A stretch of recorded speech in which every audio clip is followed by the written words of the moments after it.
I'm delighted today to be speaking with John Shonfield, who is Master of the Worshipful Company of Environmental Cleaners. Thanks very much for joining me. Thank you so much for holding the fort. Apologies, everybody, for technical issues. I'm not sure quite what happened, but I've dug out an old laptop and discarded my brand new Apple Mac, and we seem to be working again. So, excellent. Right. Are we starting again now? Or? We won't start again, but unfortunately I haven't been able to hear you, so I don't know what you've covered. So, right, I'll give you a brief then. I've covered a little bit about where we're up to in the cleaning industry and the Chartered Practitioners Register. I've covered a little bit about the livery movement, education and charity. It's also good networking. I mean, people go there to see people, which you can't do on Zoom. I've talked about wanting to get back to normality, to shaking people's hands, having kissing somebody, or giving them a hug, because we haven't done that for 12 months. And I've also mentioned about the fact that the cleaning industry is always regarded, like the laundry industry and the hospitality industry, as being really, anybody can do it, it's bottom of the food chain and so on. That's not the case. And a lot of specialisms in laundry industry, in the hospitality industry, and in the cleaning industry. We're using chemicals, we're using specialist knowledge and ways to clean things. And with COVID-19, the cleaning industry has never had a better opportunity to getting itself out up front and personal with their customers and say, look, this is what you've got to do to ensure you've got a safe working environment. Yep. And we've got the skills to do that, and we're getting on and doing that in a lot of cases. I think we can do a lot more. I think the APP, we've talked about the APPG group, and how that is going to work. I think it's been a marvellous thing. I'm pleased to say the laundry trade body has now joined and been accepted, which is fantastic. Fantastic for the APPG group and the BCC and the laundry people as well. So that's great news. The environmental cleaners, we've got a number of ways you can join the environmental cleaners. We're not an elite organisation. We are one of the 110 livery companies. We have a lot going for us in what we offer. The work we do for charity and the work we do for education going forward. And there are various ways of joining. I'm sure Philip will be happy if anybody wants to talk to Philip Moorish about joining. I'm sure he'll be able to put them in touch with our membership and communications committee to join. But it's a great networking organisation, particularly as a launderer. I can say that. And they're a young organisation as well. Most livery companies seem to be on the death throes. We are a young organisation. Not me personally, but most of them are a lot younger than me. Everybody's a lot younger than me. But we are there for everybody. And going forward, we really want to we really want to show people that we are a professional organisation in the cleaning industry, and the CPR will do that. That's excellent. John, thanks so much. Can perhaps then where I could pick up and make myself a little bit useful I don't want to steal the show from you, because you've obviously done a fantastic job and I'm really grateful to you. But perhaps if we end up then on looking at the future a little more, I know you're an advocate of knowledge sharing and diversification within the sector. How do you see that assisting the cleaning sector as it grows and prospers beyond COVID? Well, I think first of all, training is so important. I think the two issues, as I mentioned just before you came on, Neil, were one is the companies who furloughed a lot of staff. A lot of them are concerned about which staff they furloughed are going to actually come back into work. In other words, are they still there? Particularly those who've employed a lot of overseas European people. and they've probably been furloughed for nearly a year now. Going forward, training is going to be so important. Post-COVID, sanitisation, fogging, and the various swab taking that people do with ATP and so on is going to be so important for the future to ensure that we are giving the best service to our customers, and the customers are totally reliant on knowing that they're going into a totally acceptable, safe working environment. And that going forward, the certificates we've got, GBAC is one form of testing and so on. There are others as well, but it's going to be so important going forward that we've trained our staff and that the staff are able to communicate this to the workforces they're dealing with. And that's also so important. So the training, not only in being able to do that, but the communicating that to our customers as well, because we're not generally very good at talking to customers. It's a fact of life, I'm afraid. And that training, are you imagining that there will be cross-sector skilling, more a sort of a rollout of skills amongst, rather than just straight cleaning? And maybe, I know fogging and there are certain technologies that have come in that are obvious ones, but are there any less obvious ones where you think that as an industry we can upskill or cross-skill to offer more post-COVID? Well, one thing I think we are missing a trick on in the cleaning industry is the apprenticeships. We've got them in healthcare, but we haven't got them in the general apprenticeship in cleaning.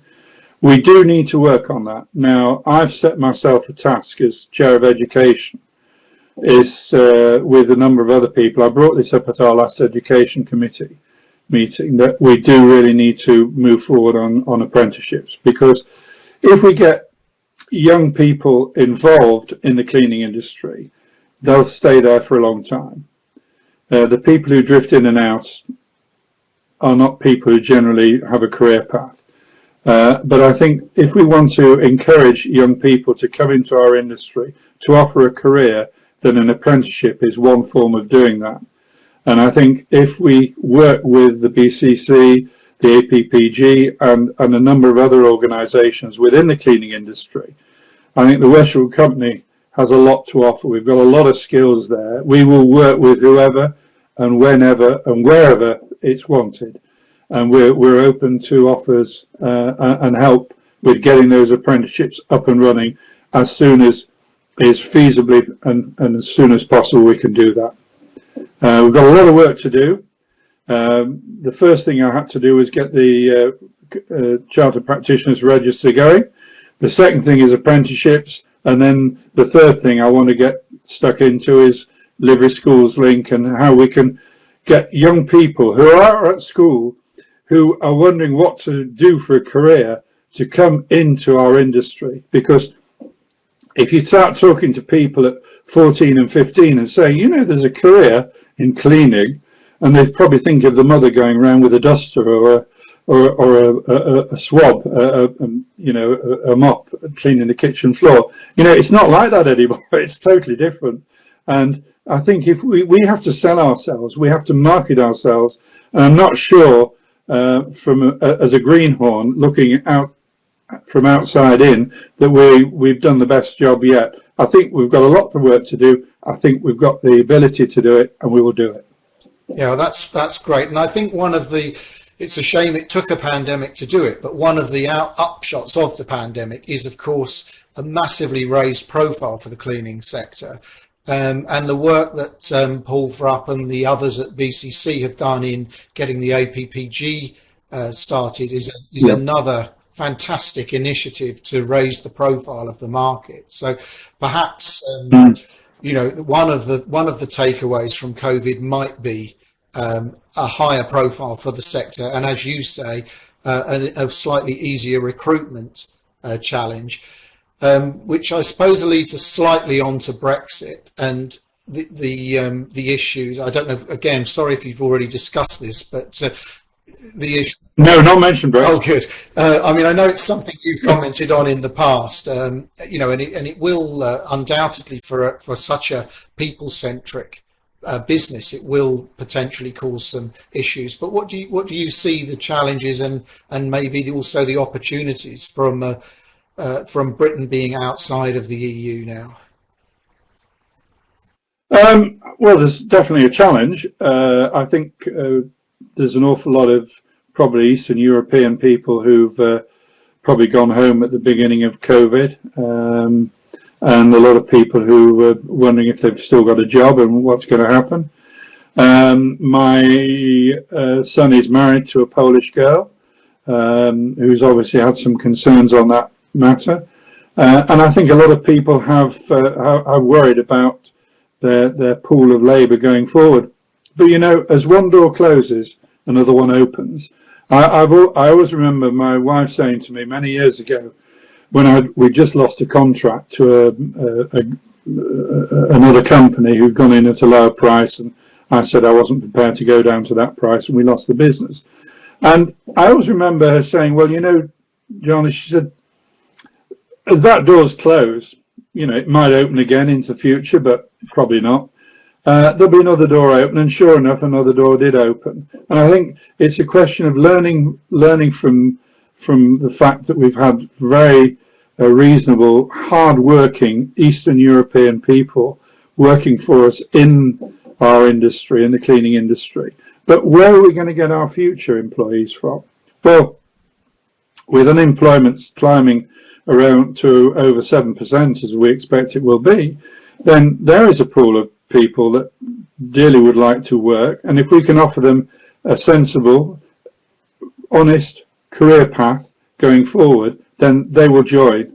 If we can lift our industry to that professionalism that I'm intent on doing in my time as master, although it's going to be short now, if I'm intent on doing that and I want to get these things done and set up and moving, then I will do it, and I want to be known as the guy who added professionalism to the cleaning industry through the Chartered Practitioners Register and starting to get the apprenticeships accepted again.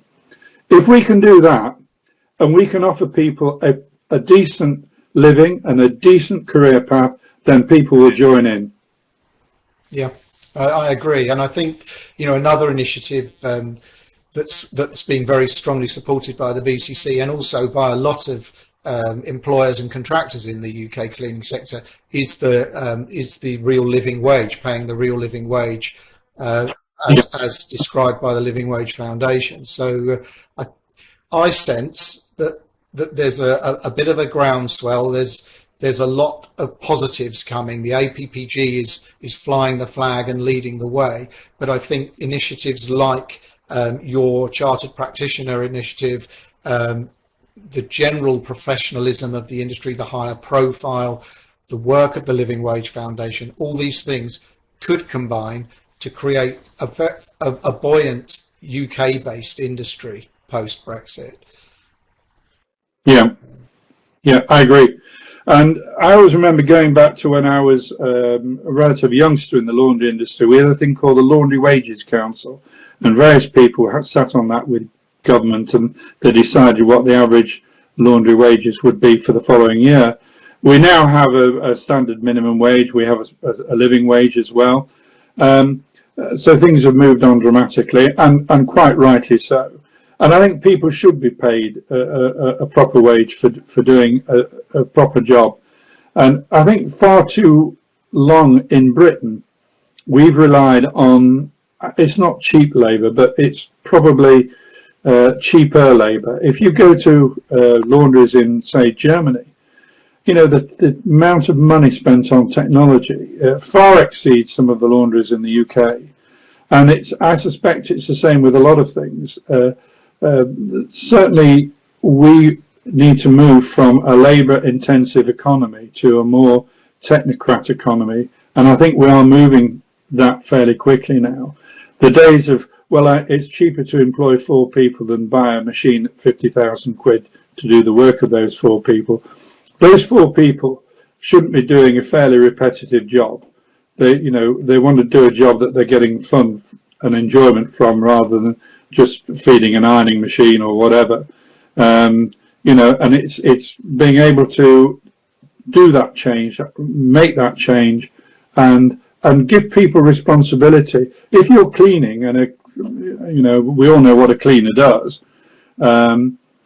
If you're cleaning something, how can you make it not only enjoyable, but they want to do it? They love doing it because they like to see the polish on that surface, or they like to see that those toilets are absolutely spotless and clean, and they've got a pride in that. And that is the real important thing, is people take this pride in their work. No matter how low in the food chain everybody is working, they've need to have that pride. What we need to do, and one thing that I say, Maggie Thatcher, and I must admit I sort of started my business under Maggie Thatcher. She did a lot of things wrong, by the way, but she did quite a few things right. And one thing she did do right, in my opinion, was put the Great back in Great Britain. And I think what we've got to do is now put the pride back in Great Britain as an industry.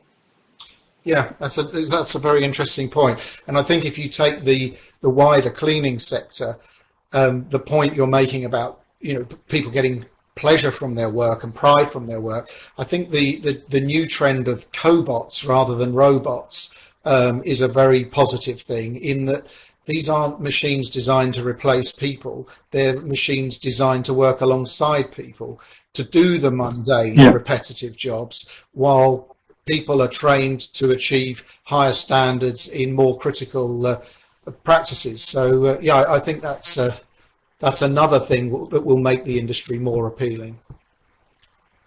Yeah, I actually watched a program on Heathrow Airport this week, and they had a machine that was giving out, I think it was very high powered UV rays, and it would go into a toilet, and the doors were opened, obviously by an individual, and then the machine went in, and it literally sanitized with very high intensity UV rays, sanitized the whole toilet. Really. It didn't clean the toilets, it sanitized them. And I thought that's the sort of thing where cleaning companies working alongside these robots and whatever, this is the sort of thing we can sell to people, that we've got the technology, we've got these skills, we can sell these to make sure that people are safe when they're going through airports, on trains, on buses, on the underground or whatever. I could imagine one of these machines going through an underground train at night. I don't know whether the TfL have them or not, but this is the sort of thing that, I'd never seen anything like it in my life. I thought that was an amazing piece of equipment. It was very expensive, by the way. So, Well, I mean, I think between your excellent start and me joining towards the end, we've probably covered everything. You've managed to keep going for 55 minutes, John, so I'm really grateful to you for that, for holding the fort. I thank you so much for your participation. I thank everybody else who's participated in this as a viewer, and for putting in questions. Thank you very much indeed, and apologies for the hiccups we had along the way. I also like to thank again, I don't think you could hear me at the start, but I thank our sponsors, Extergio, the home of Medisanitize, for their support today as well. A couple of dates to leave everybody with. I promise you no issues next time, but we do have our next webinar will be on Thursday, the 29th of April at 2 p.m, where I'll be speaking with Lee Andrews, who is CEO of DOC Cleaning, which I think will be a very interesting one. And then, of course, another date for your diary, some way into the distance, is the rescheduled cleaning show at London's Excel, which takes place on the 2nd to the 4th of November. We very much look forward to seeing everybody there. So thanks so much again, John. Apologies once more, and we look forward to watching you execute the plans that you have in place, and for making the industry a more professional and more attractive place to be. So thank you very much.